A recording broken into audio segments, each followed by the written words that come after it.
Today we have a guest that is really a breath of fresh air in today's digital chaos.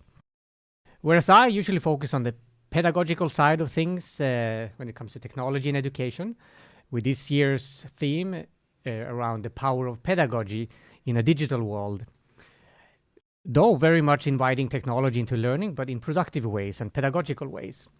Today's guest will really talk about something much more important than pedagogy. We'll talk about a topic that is fundamental for humanity: movement. It's sad to see how young children around the world today are not outside playing anymore and stuck with screens from breakfast tables to dinner tables, restaurants, and in schools. Becoming pretty much more like zombies as a species, with bad posture and physical health. Darlene Koskinen is a gymnastics teacher, karate instructor, and the founder and CEO of MoovKids, a fantastic solution for kindergartens and parents all around the world, providing physical self-confidence through sports classes, camps, parties, and beyond, with dedicated programs at movekids.com. Welcome to the podcast, Darlene. Thank you. It's lovely to be here. So let's start with your background around gymnastics and karate. Sure. So I did gymnastics at high school. I became very passionate about it. And very soon after leaving school, I started to become a very active instructor of gymnastics, both recreational and competitive. But very soon my main passion was with the really young children. I really loved to engage them and inspire them to move. And coming from Zimbabwe, where equipment was not readily available, I had to really be creative with sort of finding different ways to use simple equipment like balls, bean bags, hoops, ropes, to get children moving and coordinated. And it's really become a very big part of my life and something I'm really wanting to make a difference in, getting children moving. And then karate, how did that come about? Karate I started as an adult after taking my children to karate classes. I've always been very sporty, and I started karate at the age of 30. And then all I saw was my black belt in the future.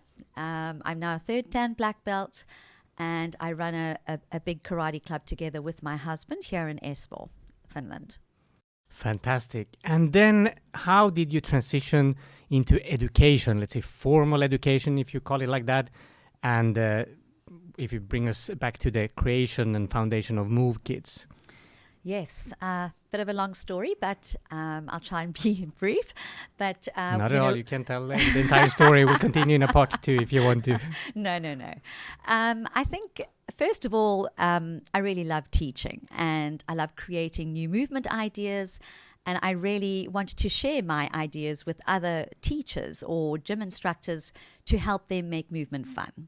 So firstly, just as a project to try and share my teaching ideas, I started to do some research. I started to develop the program, funded it myself over many years, as I was already running a teaching business. So MoovKids became this side project. And I started to research about how important movement is and how the children really benefit. And I started to really fully understand and grasp just how important all of these coordination skills that I do with children, how much they affect the academic development. And, many, many years ago when we were younger, children used to move all the time. They used to naturally become coordinated. And there were very few children with learning difficulties. And now it's the complete opposite. There are so many more children with learning difficulties, dyspraxia, children with dyslexia, children with very poor balance, and it all stems to not enough exposure to movement in the early years.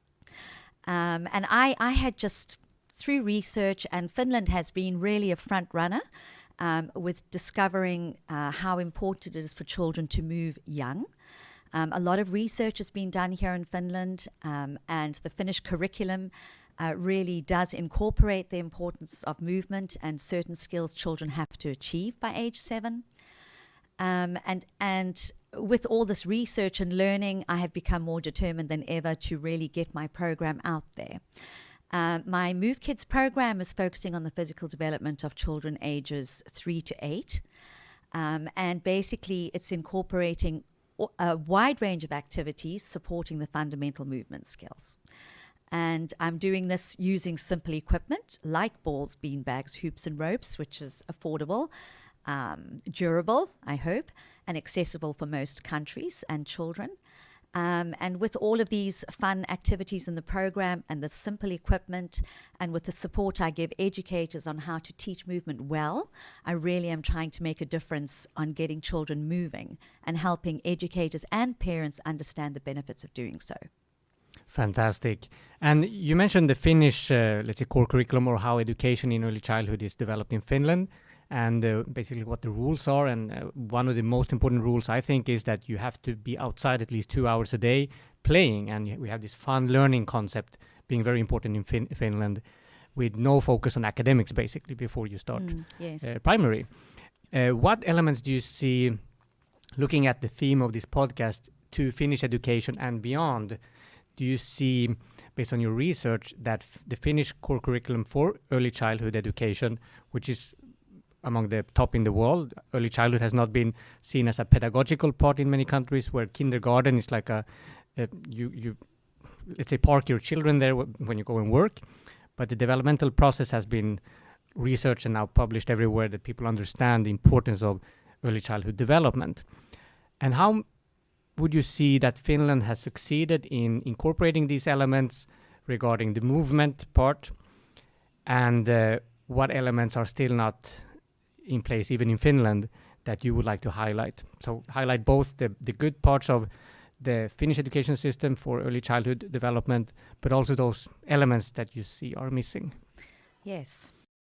Well, the Finnish education, they acknowledge the important movement skills. Okay, so that's step one, which is great. They do specify what skills have to be taught and how they can be taught. So yes, they do encourage to learn through play. Unfortunately, as I said earlier, children are not having so much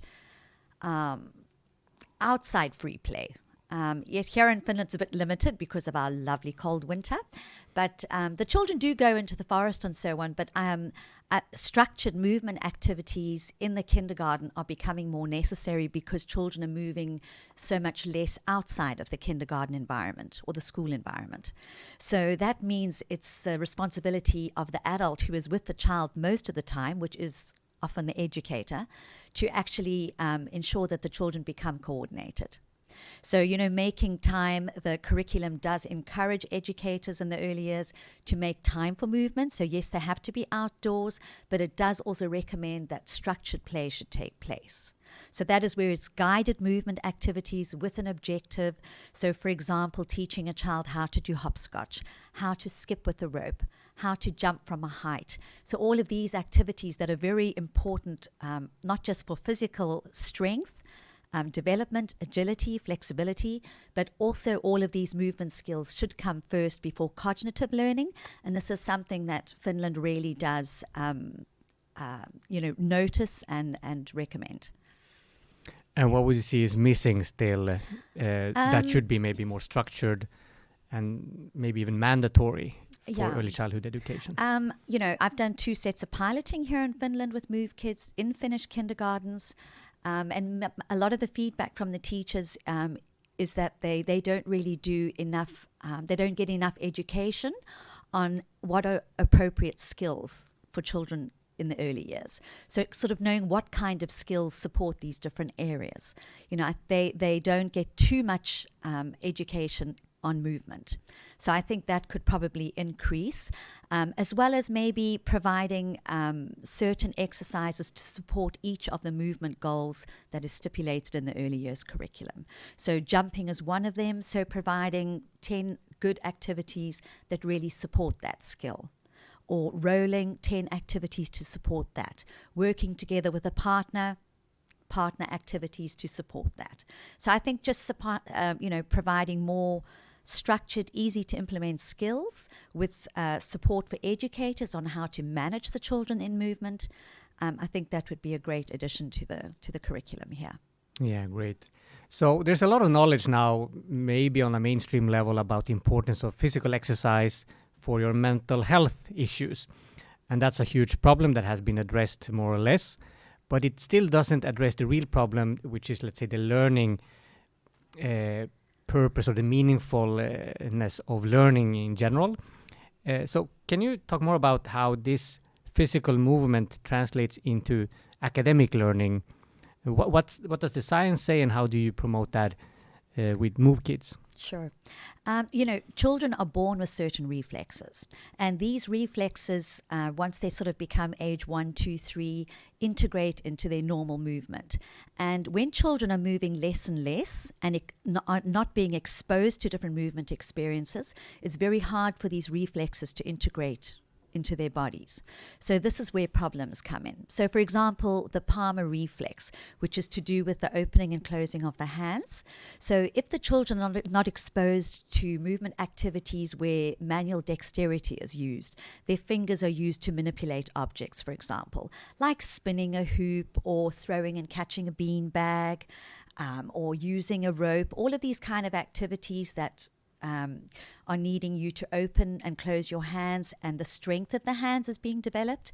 These are all very important. So when children come to learn how to hold a pencil or a crayon or a paintbrush or even scissors, they need to have the strength in their hands to do that. So if they're not exposed to movement activities that support this strengthening of the hands and the opening and closing and how much pressure is required, then they then have difficulty with just holding a pencil, which of course is very important for academic development. Yes. So in the program, I have a lot of activities where just picking up a ball with 2 fingers, for example, and squeezing objects. So just all of these sensory experiences all help with that area. And then crossing the midline. So for children to be crawling, climbing, doing activities where they're crossing over, all are very important to support the reading and writing aspect of their cognitive development.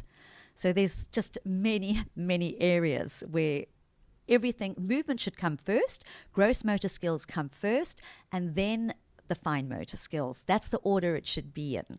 So that is what they're trying to promote here in Finland. In many other countries, academics is priority and the movement is left behind. So, especially sort of after COVID, a lot of children didn't move, and they are desperately needing movement activities in order to catch up and become academically confident and competent. Yeah, I think it's sad that when people look at Finland, they look at the academic achievement, let's say the results of having had good processes in place since the beginning of the century, but they're lacking the understanding of what's really at the core of the process to achieve the result. And I think still parents everywhere are really much too focused on the results. And Yes. I think parents also have a great responsibility, such as the educators, in being good role models and not pressuring academically the children, which I see happening also in Finland, without maybe the same pressure on academics as in other countries around the world that tries to, let's say, come into the PISA results list even, thinking that is, let's say, the main objective of development and learning. So what advice would you give to parents? Let's start with parents first, around being good role models and facilitating this focus on coordination and physical movement in structured ways. So what are some tips that you can, let's say, give right now to parents to start with, to not only get them off the screens, but really to encourage them to have fun, coordinated activities to develop? Yeah. Yes. Well, to be honest, I teach 200 students a week come through my teaching business here. And in recent years, I have noticed a drastic decline in the children's physical ability. So I think it's only people like me who really work in the physical area with children on a regular basis that is really seeing this very sudden decline in the physical ability of children. Now, I'm seeing it in their agility, their flexibility, even their understanding of physical words, like walk on tiptoe. Run to the cone, run back. A simple activity such as running in a straight line is a learned skill. Jumping a long distance is a learned skill.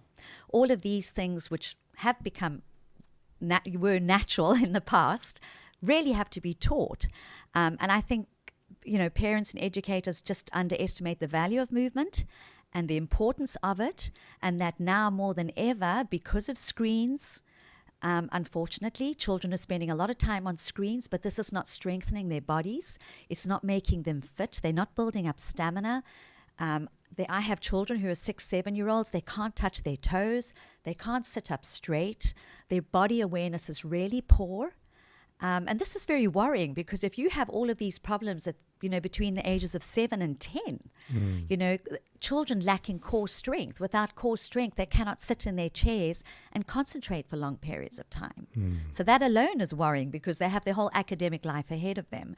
So without core strength, they cannot concentrate for long periods of time. So, with me seeing this drastic decline in children's physical ability, it's really showing me that children do very little movement in all areas of their lives, at school and at home. So, for parents, I think, don't ignore this. Children need to be moving, and it is up to the adult to inspire children to move. And if the adults don't do that, they will always prefer to sit with a screen, because of course that is extremely engaging and addictive. And if it would be their first preference immediately. Yeah. But in the meantime, their physical condition deteriorates. Yeah, it's like giving them the option of eating candy or broccoli. Yeah. I mean, you as a parent, you have to kind of encourage the healthier option, and disencourage or not even have available the addictive option. Yeah. So I'm let's say comparing this to the sugar addiction also.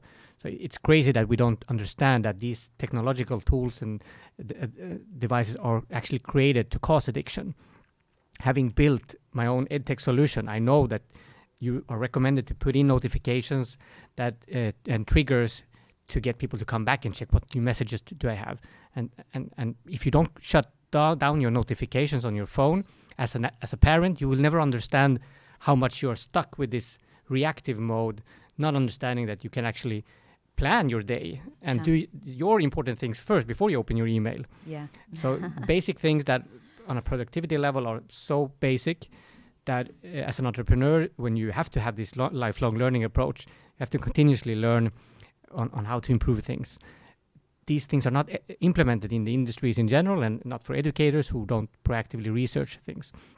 I have a couple of, let's say, scientists or people that I follow that people should really look at. You have Andrew Huberman with a fantastic podcast on brain research from Stanford University. And then you have Peter Attia, who is a medical doctor, who just came out with his new book. And I thought about this before preparing this interview with you. The book is called Outlived: The Science and Art of Something. I don't remember, but he deliberately put the word science before art. And I wanted to ask you if you see this now as a science rather than an art. Like before, when people were out just running around, playing around, it was more, let's say, artistic rather than scientifically prepared. I see children actually who can't run properly. Yeah. My son is a very active soccer player, not formally, but he enjoys it a lot. And he has friends who I see that he has a fantastic posture compared to other children who can't really run properly. So is it a science or an art that you're promoting here? Sadly, it has become a science, I think, that I have to really push the science side, and how movement supports academic development in order to sell the program, which is very sad. But do you think it's like originally you're talking about fundamental elements of humanity, like animals? If you look at how a cat moves, it's amazing. I mean, how beautifully they move. They are not, let's say, thinking about how to move. But aren't we also as a species animals first, in a sense, that if we are left alone in the jungle, would we develop these things naturally because we have the exposure and the ability to do it? We're not stuck in a screen or in a limited space. Would it develop naturally? And now we have to kind of have a scientific method to guide us back to that. Yeah, sadly. I think it's finding the balance. My children are grown up, and I feel very sorry for parents who have to deal with screens and try and find a balance and make sure the children are moving. But of course, parents have to set the example and also put down their screens and move with the children. And I would really encourage parents to get their children to move in just subtle ways, like, if there's a pavement, something that they can walk and balance on, to encourage that and to jump from one line to the next line. Or come on, let's run to the next street light and walk the next one. We've really got to try and inspire children to move in a fun way, to engage them. And that, I find, is becoming harder and harder to do. So, and even when I'm teaching karate now, I'm finding that the children, their body awareness is so poor. So whereas a few years ago, I knew that I could quite quickly get the children to learn the basics, now I really have to develop their balance, coordination, their focus and concentration first, and then start teaching karate. So what I used to achieve a few years ago, by the age of 7, I start teaching children at 5. Now I'm way back. Wow. Since when, would you say? I would say 4 or 5 years ago. Okay. I really started to see a difference. Yeah, so it's definitely not an issue of evolvement. So the human species have not evolved towards a different direction. It's just the society that is kind of not allowing for. Yeah, and I think technology has advanced so quickly. Yeah, so it's gone to screens so quickly. Yeah.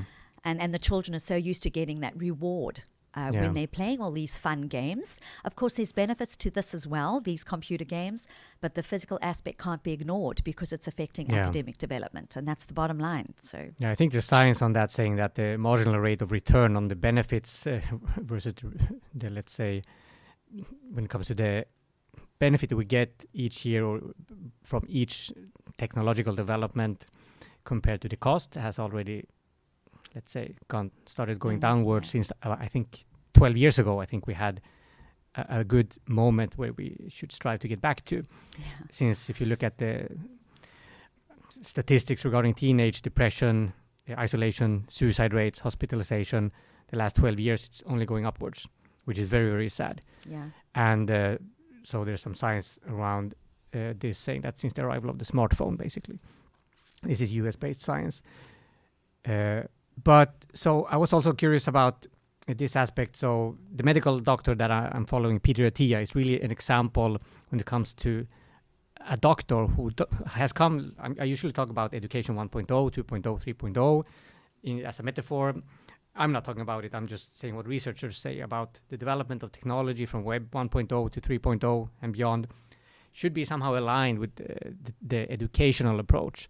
So you have some good opportunities with technology that when it develops, but then now when you have medicine also lacking so much behind, so it's becoming a societal problem with not only mental health, but physical health and health in general. And you have medicine 1.0 coming now to medicine 3.0, where one recommendation that I wanted to hear your comment about is that when you look at your health, your movement ability as an adult, how much can you do now, but rather, and also for children, even more importantly, as you mentioned, that if 10-year-olds have coordination problems, I mean, imagine in the future, that you should look at your life and think, let's say, okay, when I'm 80 years old, if I plan to live until 80 or 70 even, let's start with that, what do I want to be able to do when I'm 70?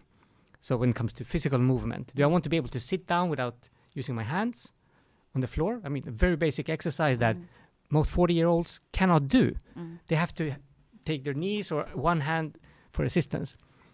And then, okay, if you can't move properly at the age of 40, okay, what do you think will happen when you're 70 if you don't take drastical action towards improving your physical abilities? And I think your example with starting with karate as a 30-year-old, I think it's a fantastic example.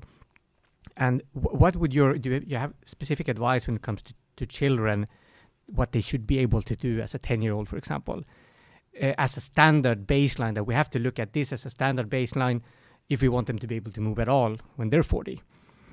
Yeah. I think, keeping the joints healthy is very important, and having a basic stamina, and muscle tone. I think it's very important that children build muscle tone, and this can only be built through exercise or doing various sports. That the whole sort of social aspect as well, by children doing sports, they are interacting, they're socializing, they're making friends, they're communicating, they're learning how to work as a team. They're having to learn empathy, patience, turn taking. You know, there's so much involved. You know, they're learning self-regulation while they are doing movement activities with others. So whether it's in the early years or when they're older and they're playing football or doing ice hockey, gymnastics, it doesn't matter. They are having that social interaction, which is very, very important. So I think, you know, through sport, to be flexible, they become flexible. And as you're talking about getting up and down off the floor. And how flexible? If you say you compared to around 4 years ago, so how flexible were your 10-year-olds 4 years ago? They could at least sit up straight. So if you put your legs in front of you and put your hands on the floor and try to straighten your back, I'm finding that many children struggle to do that. They are really hunched over. So, you know, looking down at screens is not helping this problem. They should rather be looking at screens here. So, you know, with this having this forward position all the time, you know, the bone growth is then affected. So they're going to have back problems for sure when in later years. They will suffer with back pain. So if they are already like that at a young age, it's only going to get worse because it becomes a habit, this poor posture. So, you know, the movement develops the back muscles, helps the posture, develops the core. If you've got a poor core strength, it's very hard to sit up straight. And of course, these muscles, if you're not used to moving, the muscles are very stiff, they're not flexible. So then the children are not agile. They're not able to move out of the way quick if there's a car coming. They're not able to stop something from hitting them. You know, their movements become slow and sluggish and uncoordinated. If children are not exposed to different kinds of locomotive movement, for example, walking heel, toe, that's teaching them body awareness, spatial awareness, and it stops them from being clumsy and tripping over their feet and kicking things. So all of these just subtle things that through movement and moving in different ways, it all helps us to become competent and safe and able to react when we need to, just to have general well-being, to be able to turn quickly, you know, stand quickly, all of these things. And the less you move, the less your body learns, because with repetition, so our body remembers, you know, this muscle memory. And, you know, this is very important for us no matter what we're doing, you know, whether it's academic or physical. Repetition is important, but if we're not exposed to movement at all, we really are doing ourselves something, what's the word? But a disjustice. You know, we have to expose ourselves to movement and move regularly if we want to maintain this level of well-being and fitness. Yeah, we can just look at super athletes, what we're actually capable of. I mean, LeBron James, for example. I mean, maybe not the height, but you can work on your agility, your muscles and everything. But so a concrete test, let's say a 5-year-old and a 10-year-old, how many squats should they be able to do? Or push-ups? Something as a test, like just intuitively, what would you think that at least that, like one push-up as a 10-year-old, is that even possible?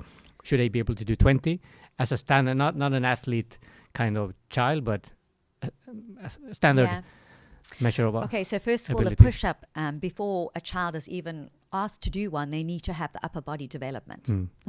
So upper body development is, if they're not moving, they don't build that. So things like doing a wheelbarrow where you hold their hands, you know, such a simple, fun activity that can be done at home on a daily basis, that builds upper body strength. And then they then have the possibility to learn something like a press up, because they have the core strength and they can do that arm movement that requires a lot of muscle power. I find children now that are 10, 11-year-olds doing 10 press-ups is impossible. If I get maybe 5 good press-ups, it's a lot. Of course, I can't generalize. So what would be your recommendation that they should have at least this amount of press-ups or push-ups? Yeah, I think 10 to 12-year-olds. After having, let's say, well, if they've to been check doing their sport. ability now, but what's the recommended amount? And also, let's say, squats, because you used to bicycle a lot when I was a child. Yeah. And now it's very difficult to get a child to bicycle.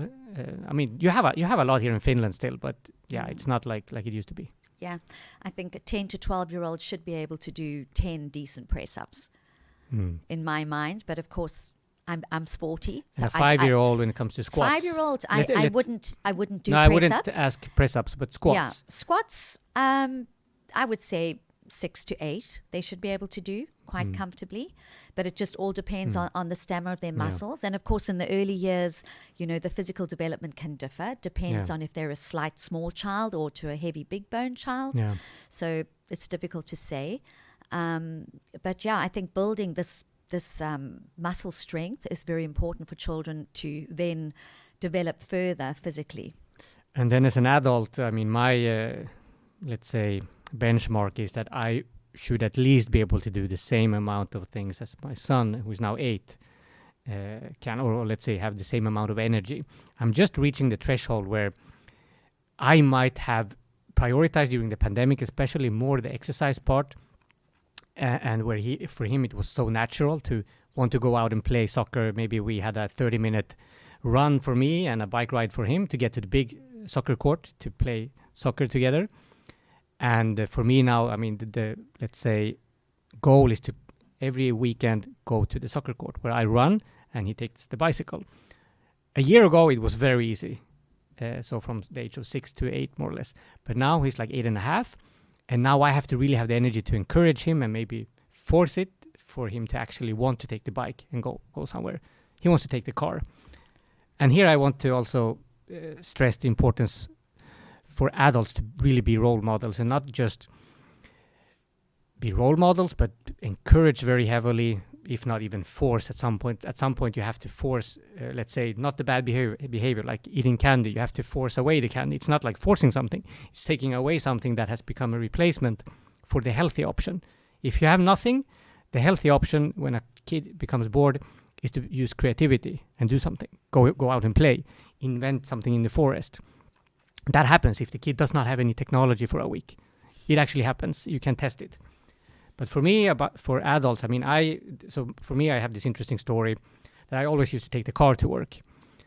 And during the pandemic, still, I had a workplace very close to home. It took me 8 minutes when I checked to get to work by car.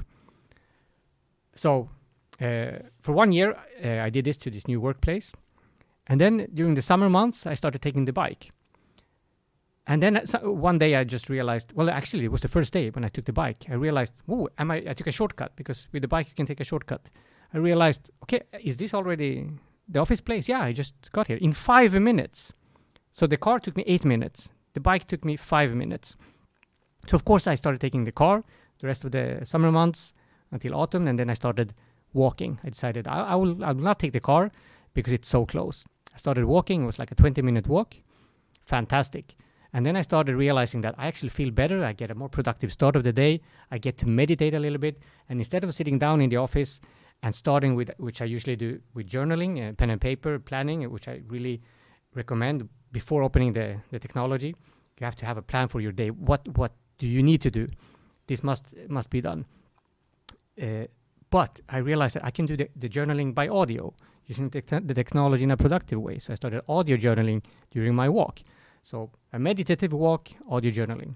And then when I changed office place, I had a 30-minute walk. And I was like, fantastic. So 30 minutes is nothing. I mean, this 20-minute walk is maybe too short. I want to continue walking. So now I have this 30-minute walk, so now for 2 years, I think, I haven't used the car to work because I just walk. 30 minutes. Fantastic. And then I realized maybe I would like to have 45 minutes. Then I might need to wake up a little bit earlier. But really, the 30-minute walk is just helping me. So for me, it's like really important that we don't get stuck in traffic when we don't have to. We use our physical movement ability to transport ourselves when we can.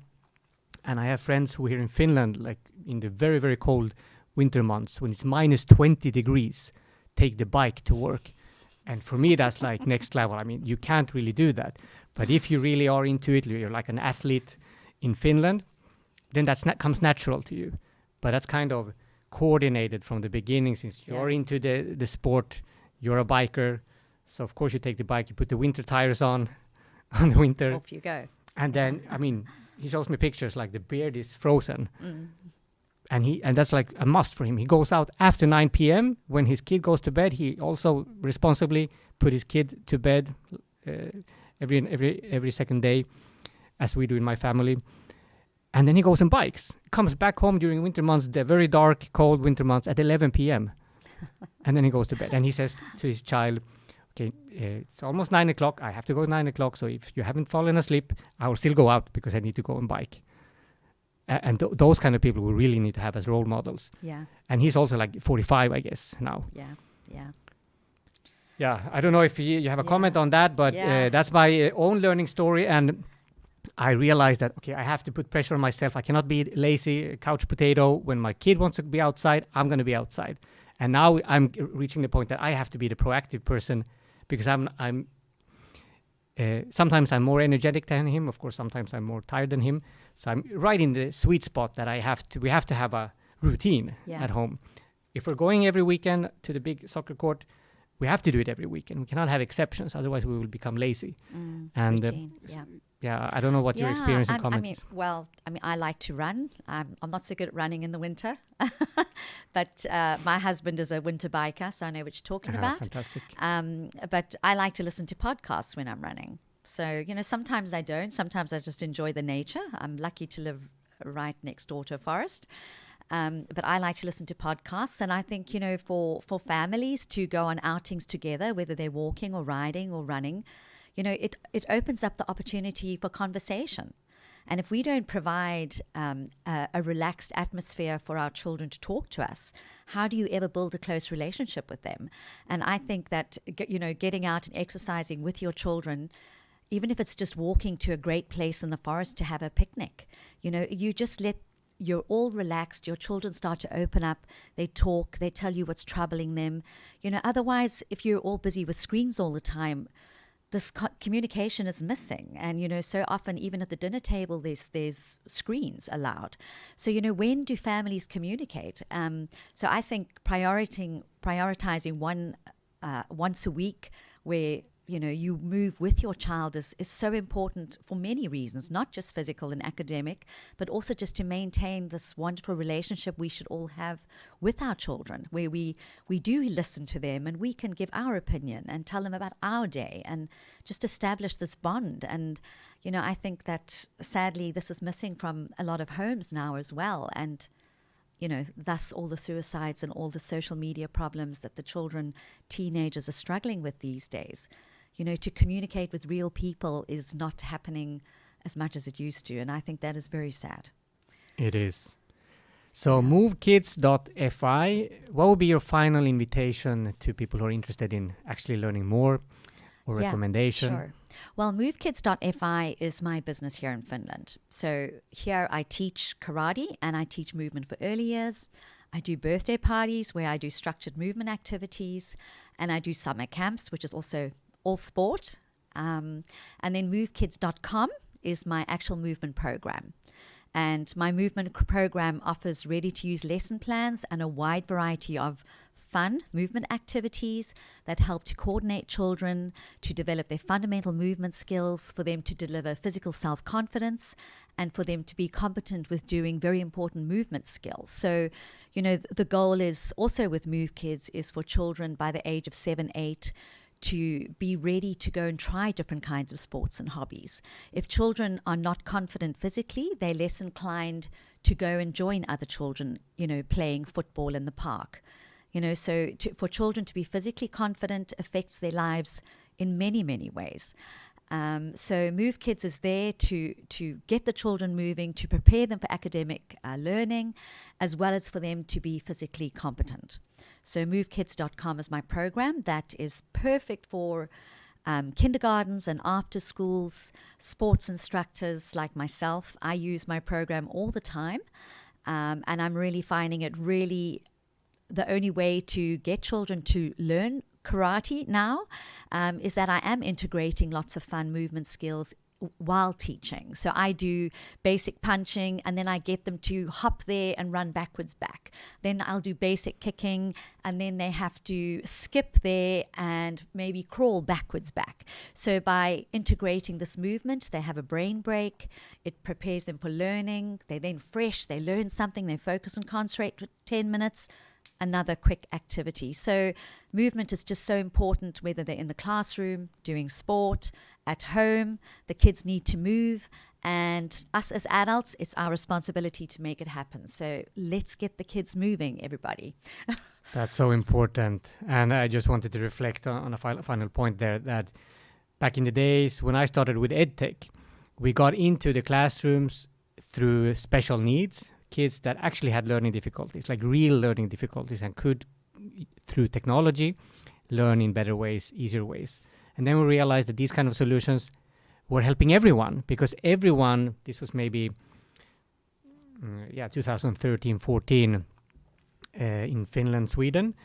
Before that, I was in Colombia, trying some similar things. But let's say the learning disability happened to be something that was relevant for everyone. Everyone, all kids in 2013, 14 had motivation problems. Yeah. So with some technological device that was productively designed, they could all learn in a better way. And I was struggling with getting technology. This is very ironic or very curious, that I was struggling to get technology into the classrooms, the science-based productive technology into classrooms, well, first since 2008, then more in 2013, 14, 15, 16, even more, and actually had to have physical events, let's say talks and teacher training events, not being an educator, more like an entrepreneur, connecting scientific research with learning. And I had to do this physically. So travel then from Finland to Colombia, for example, to talk about the importance of using digital tools for learning. And now already, let's say, just a few years later, we are on the opposite side of the equation. We have to use technological tools, digital platforms such as MoovKids.com to teach people how to move physically outside of the technology. Yeah. Like with meditation apps that shuts down the internet since many years for us to be able to concentrate. So it's very ironic, but so important what you're doing, you're offering. So MoveKids.com for the world. And anything else you would like to say? How can people reach you personally? Or is it MoveKids.com? That is the main avenue? Yeah, MoveKids.com. You can reach me there, and MoveKids.fi. There's a way to reach me. But just on the sort of, you were talking about the technological aspect with MoveKids, what I have done, a little bit of a unique aspect to MoveKids.com, is that I have created videos, movement videos. So the core of the program are videos of me teaching children. And just by watching my videos, educators or parents can see how to implement the activity, how to use the equipment, how much space you need, how to manage the children. I have done 2 voiceovers for every video, which has been huge work, but a big asset for the program, where one voiceover I'm speaking to the adult, and the other voiceover I'm directing to children. So I'm inspiring them to move. So they hear me saying, "Oh, wow, look what we're going to do. Do you think you can do this?" And by using my voice and the children watching a video, which they love to do, they watch the video, they see other children doing it. And it's also a way for teachers to show children what the activity looks like. Not every educator is going to get up and skip with the rope, so they can sit the children down, facilitate the watching of the video and saying, "Oh, look, this is how you start. Look how they're holding the ball. Let's try." And then the children get up and do it. So this is one special aspect of the program. And I'm ready to speak to anybody who really understands the importance of movement, and they know that they need it in their environment, in their center. I have 3 plans to offer, one of them being my middle plan. My most popular one is called Move Finland, and that plan is focusing on the Finnish curriculum, and there's a structured curriculum with 10 lessons where it is supporting all of the movement goals that are stipulated in the Finnish curriculum here in the early years. So I'm very happy to speak to anybody who contacts me, and I would love to help you get moving however they can to get the children moving. Yeah, that's fantastic. So I really think that in this theme, when it comes to Finnish education and beyond, you are really on the beyond part of the spectrum, and for not only early childhood education and development, but for humanity in general at this day and age. And you are truly an inspiration and a breath of fresh air, as I said in the beginning, in this digital chaos. And I really think we need more inspiration among adults and educators. So starting with your voice, I think this is a good starting point for any educator, any parent to learn how to actually start inspiring their children into learning and development in a more physical way. Thank you. Thank you very much, Darlene, and I'm looking forward to following your progress and Thank you. hope to have you back for a part 2 one day. Thank you. It's been a pleasure. Thank you. Bye-bye. Bye-bye.